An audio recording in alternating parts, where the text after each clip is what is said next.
버리시되 곧 그가 의지하는 모든 양식과 그가 의지하는 모든 물과 용사와 전사와 재파관과 선지자와 옥술자와 장로와 59장과 기인과 무사와 종교와 자연과 능력한 요수자를 그리하실 것이며 그가 또 소녀들을 그들의 고강으로 삼으시며 아이들이 그들을 다스리게 하시니 백성이 서로 학대하며 각기 이웃을 장애하며 아이가 노인에게 비천한 자가 존귀한 자에게 교만할 것이며 혹시 사람이 자기 아버지 집에서 자기 형제를 붙잡고 말하기를 내게는 겉옷이 있으니 너는 우리의 뚱치자가 되어 이 뼈를 너 손 아래 두라 할 것이니 그날에 그가 소리 높여 이르기를 나는 고치는 자가 되지 아니하리로다.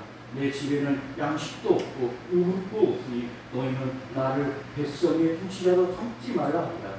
예루살렘이 멸망하였고 유다가 엎드러졌으면 그들의 언어한 이가 유아를 거역하며 그의 영광의 이유를 고마했으며 그들의 안식이 불리하게 증거하며 그들의 죄를 말해주고 숨기지 못하니 소돔 같으니 그들의 영혼에 화가 있을진저 그들의 재앙을 자체하였도다. 너희는 의인에게 복이 있으리라 말하라. 그들은 그들의 행위의 열매를 먹을 것이며 악인에게는 화가 있으리니 이는 그의 손으로 행한 대로 그가 도움을 받을 것입니다. 내 백성을 학대하는 자는 아이요 다스린 자는 여자들이다. 내 백성이여 너희 여자들이 너를 유혹하여 너가 다니는 길을 어지럽히느니라. 아멘. 아멘. 기도드리겠습니다. 고마우신 하나님 감사드립니다. 거룩하고 복된 주일 저희들을 불러주셔서 하나님께 예배하게 하시니 감사드립니다. 영과 진리로 드려지는 귀한 예배 되게 하여 주시옵소서. 오늘도 이렇게 덥고 무더운 날씨 가운데 하나님 우리 성도님들 예배하러 하나님 앞에 나왔습니다. 하나님 은혜를 베풀어 주시고 오늘도 이 시간 주의 성령께서 함께해 주셔서 은혜의 시간이 되어줄 수 있도록 도와주시기를 간절히 원합니다. 이 종의 입술에 하나님 말씀을 넣어주셔서 살아계신 하나님 말씀을 증거해 나갈 수 있도록 인도해 주시옵소서. 예수님 이름으로 기도드립니다. 아멘. 사랑하는 성도 여러분, 오늘 주일 예배에 하나님께 예배드리러 오신 성도님들을 축복합니다. 더우시죠? 얼마나 진짜 덥습니다.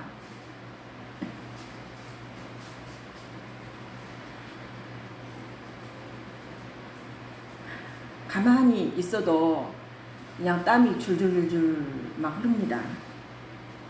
그런 가운데서도 이렇게 하나님 앞에 나와서 예배드리신 우리 성도님들을 축복합니다.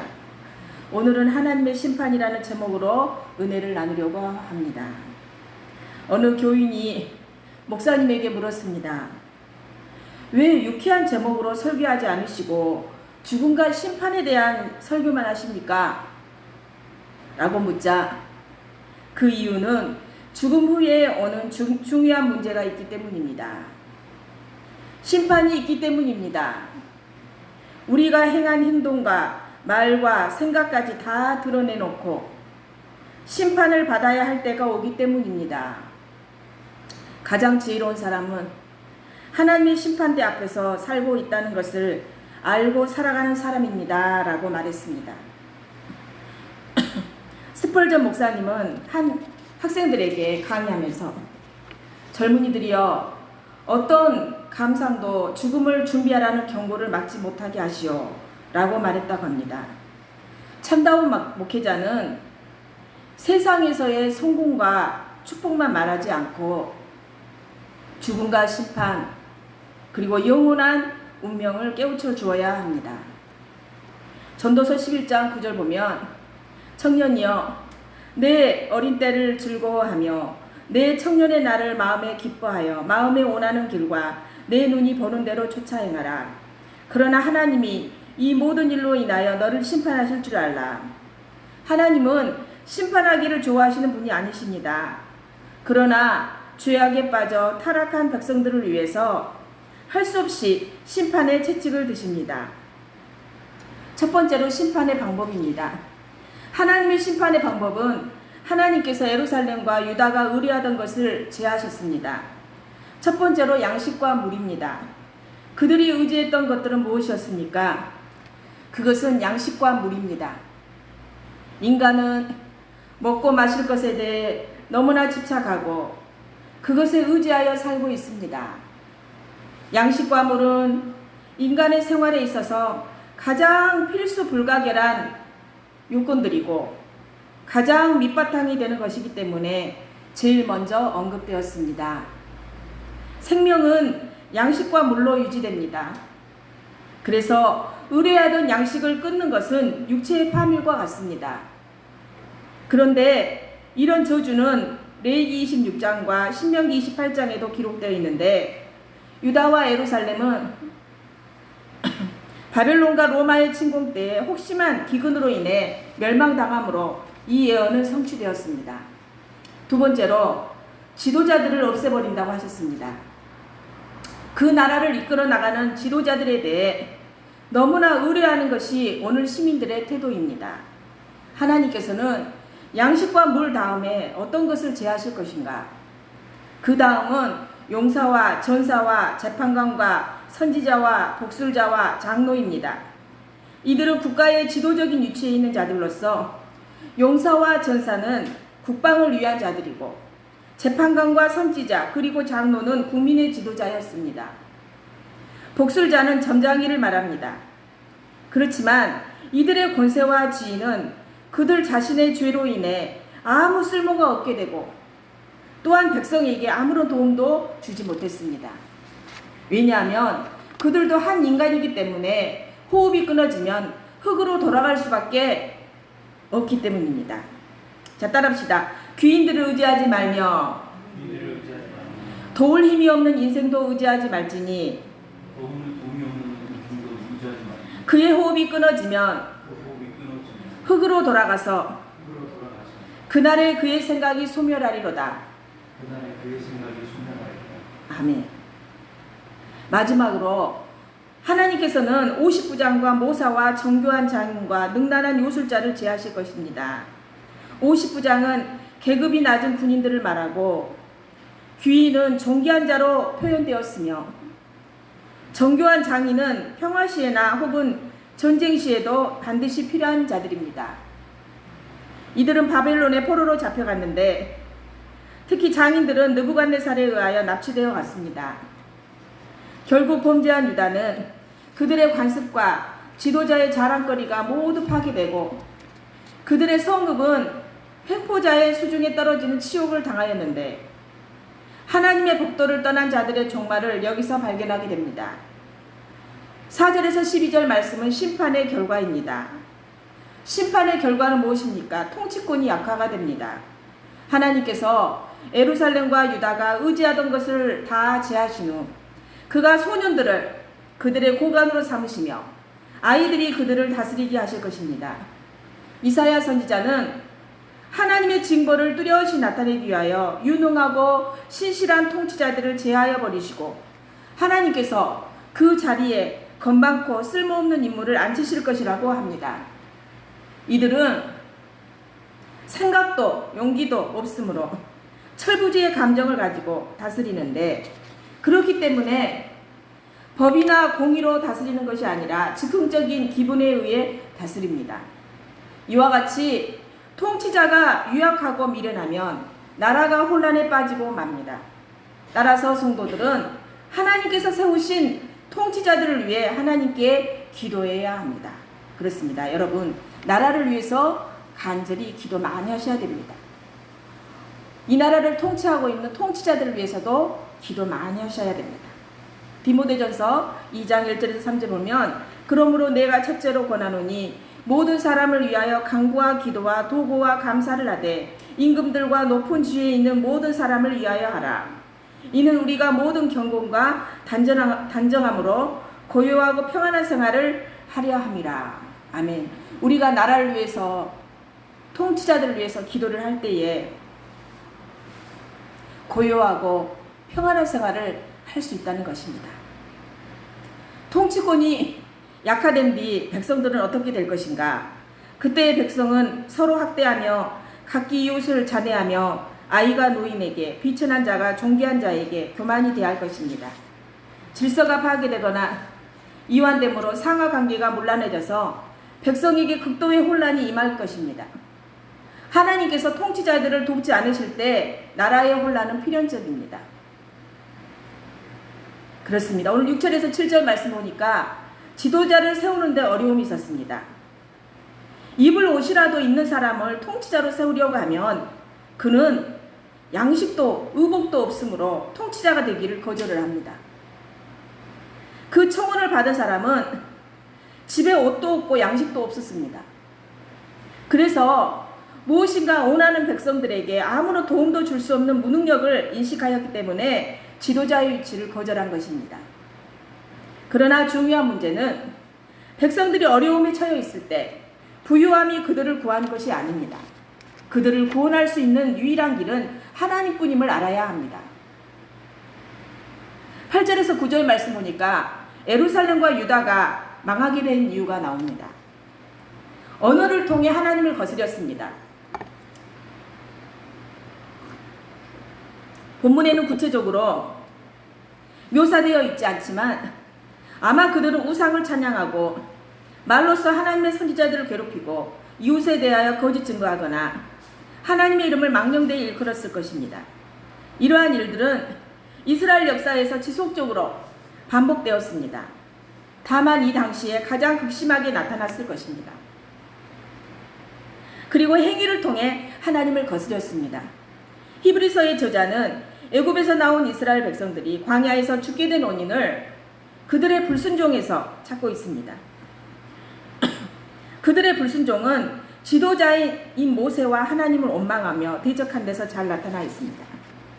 그들은 조그만 어려움에 부딪히게 될 때마다 지도자 모세를 원망하고 심지어 하나님을 원망하면서 떠났던 애굽으로 돌아가고자 했습니다. 그뿐만 아니라 모세가 없는 동안에 금송아지 우상을 만들기도 했습니다. 이러한 그들의 행동은 하나님의 백성으로서 있을 수 없는 것이었습니다. 그 결과는 약속의 땅을 밟아보지 못하고 광야에서 죽는 것이었습니다. 유다 관원들은 뇌물을 좋아하고 재판을 굽게 하고 가난한 자나 과부와 고아를 돌보지 않았습니다. 우상 숭배가 만연되어 하나님의 말씀의 권위는 땅에 떨어졌습니다. 그리고 드러내어 범죄했습니다. 소돔과 고모라 성이 얼마나 타락했던가에 대해서는 그 성읍 사람들이 드러내놓고 부끄러운 일을 행했다는 사실에서 잘 알 수 있습니다. 이스라엘 백성들은 우상 숭배로 인해 하나님 말씀을 버렸으므로 죄를 범해도 부끄러워하기보다는 자랑스러워했습니다. 그렇게 하지 못하는 사람이 바보가 되는 세상으로 변했던 것입니다. 공공연하게 뇌물을 받고 약한 자들을 압제하고 공의를 굽게 하고 거리낌 없이 살인하고 성적으로도 문란했습니다. 예루살렘과 유다는 그들의 말뿐 아니라 행동으로도 하나님을 거역했기 때문에 스스로 멸망을 자초한 것입니다. 그들은 하나님의 권위를 경멸하고 공의에 도전하였는데 오히려 그들은 그런 행위를 자랑스럽게 여겼습니다. 이것이 바로 그들의 멸망 이유이고 개인이나 민족의 멸망도 역시 그들의 죄 때문임을 명심해야 합니다. 10절 보면 의인에게 주시는 복이 하나님의 복이 나옵니다. 의인들은 그 행위의 열매를 먹는 복을 밟게 될 것입니다. 우리 10절 다시 한번 읽어봅시다. 크게 읽어봅시다. 시작. 너희는 의인에게 복이 있으리라 말하라. 그들은 그들의 행위의 열매를 먹을 것이며. 아멘. 의인들은 그 행위의 열매를 먹는 복을 받게 될 것입니다. 나라에 임하는 하나님의 재앙이 아무리 혹독하다고 할지라도 경건한 자에게는 복이 있습니다. 의인들의 지금은 악인들과 함께 고난을 당해도 그들의 상태는 행복할 것입니다. 시편 128편 2절 보니까 내가 내 손이 수고한 대로 먹을 것이라 내가 복되고 형통하리로다. 아멘. 전도서 8장 12절에서 13절 보니까 죄인은 100번이나 악을 행하고도 장수하거니와 또한 내가 아노니 하나님을 경외하여 그를 경외하는 자들은 잘 될 것이요 악인은 잘 되지 못하며 장수하지 못하고 그날이 그림자와 같으리니 이는 하나님을 경외하지 아니함이라 이렇게 말씀합니다. 11절 보면은 악인에 대한 하나님의 저주가 나옵니다. 자, 11절 같이 한번 읽어봅시다. 시작. 악인에게는 화가 있으리니 이는 그의 손으로 행한 대로 그가 보응을 받을 것입니다. 아멘. 악인에게는 화가 있을 것인데 그 손이 행한 대로 보응을 받는다라고 말씀합니다. 경건한 자에게는 하나님의 유황과 축복이 있고 악인에게는 하나님의 심판이 있음을 깨닫게 하려는 것입니다. 이와 같이 사람은 항상 자신이 심은 대로 거두게 마련이므로 선을 행하다가 낙심할 필요가 없습니다. 12절에 보면 백성을 다스리는 자가 나옵니다. 내 백성을 학대하는 자는 아이요 다스리는 자는 여자들이라. 내 백성이여 내 인도자들이 너를 유혹하여 내가 다닐 길을 어지럽히니라. 이들은 무자격자여 폭군이고 지각이 모자란 자들입니다. 그런데도 백성은 유약하고 어린아이와 같은 자들에게 복종하는 겁 많은 자들이 되었습니다. 사랑하는 성도 여러분, 오늘의 말씀은 하나님의 심판입니다. 4절에 그가 또 소년들을 그들의 고관으로 삼으시며 아이들이 그들을 다스리게 하시리니 어린 소년을 고관으로 삼고 어린아이를 다스리는 자로 삼으시다니 무슨 의미일까요? 바로 하나님의 심판입니다. 주님께서 죄악된 세상을 심판하시는 방법입니다. 어리석은 지도자를 세우시는 심판인데 그럴 때 어떤 일이 닥치느냐? 백성이 서로 학대하며 각기 이웃을 잔해하며 아이가 노인에게 비천한 자가 존귀한 자에게 교만할 것이며 라고 합니다. 사회 질서가 완전히 허물어지고 학대와 잔해로 가득하게 된다는 의미입니다. 어리석은 지도자로 인해 백성과 나라가 고통의 장기내에는 수도 없이 찾을 수 있습니다. 우리 시대의 모습이 아니기를 바랍니다. 그렇기 때문에 우리는 기도를 많이 해야 됩니다. 자, 따라합시다. 우리에게 귀한 지도자를 세워주소서. 이 땅에 그리고 교회에 좋은 지도자를 세워주소서. 하나님이 친히 우리의 인도자가 되어주소서. 그렇습니다. 최고의 지도자는 우리 하나님입니다. 정말 주님을 두려워하고 주님을 중심에 모신 지도자를 세워주소서라고 기도해야 합니다. 자, 따라합시다. 이 땅을 긍휼히 여겨주소서. 그렇습니다. 우리는 우리의 죄악을 회개해야 됩니다. 겸손히 그리고 우리의 교만과 허물을 회개하고 이 땅을 긍휼히 여겨달라고 기도합시다. 기도드립니다. 고마우신 하나님 감사드립니다.